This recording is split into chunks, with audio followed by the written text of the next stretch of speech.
Bismillah ar-Rahman ar-Rahim. So the author, he says, وَلِلَّهِ الْأَسْمَاءُ الْحُسْنَى فَادْعُوهُ بِهَا. And belonging to Allah subhanahu wa ta'ala are the lofty names, so make dua to Allah through those names.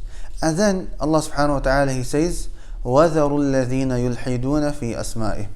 And stay away from those who have done ilhad in the names of Allah subhanahu wa ta'ala. وَذَرُوا الَّذِينَ يُلْحِدُونَ فِي أَسْمَائِهِ. Those who have done ilhad in the names of Allah subhanahu wa ta'ala. Now, ilhad literally means to turn away from that which you believe in. But what does it mean here to do ilhad in the names of Allah subhanahu wa ta'ala? And the scholars mentioned that doing ilhad in the names of Allah are a number of things, and Allah has commanded us to not do these things and stay away from doing these things. The first meaning of ilhad is to negate the meanings of Allah subhanahu wa ta'ala.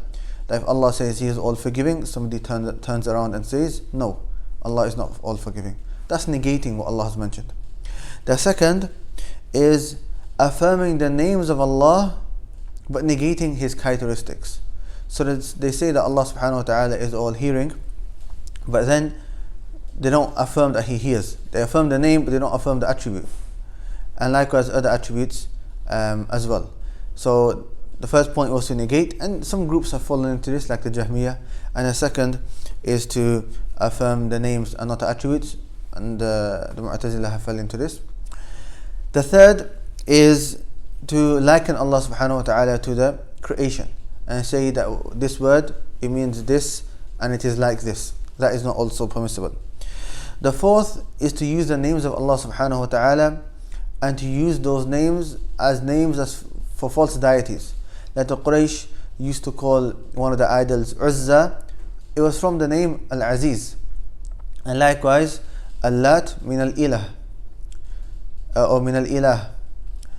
So we are not allowed to extract names of deities, false deities, from the names of Allah subhanahu wa ta'ala. And finally, we are not allowed to call Allah subhanahu wa ta'ala and name Him by that which He has not affirmed for Himself in the Quran or in the Sunnah of the Prophet sallallahu alaihi wasallam. So we don't say Allah is one or three like the Christians do or anything like that, because that is not something which has been mentioned in our religion. So these are 5 things which all come under the meaning of ilhad, and we are not allowed to do ilhad in the names of Allah subhanahu wa ta'ala.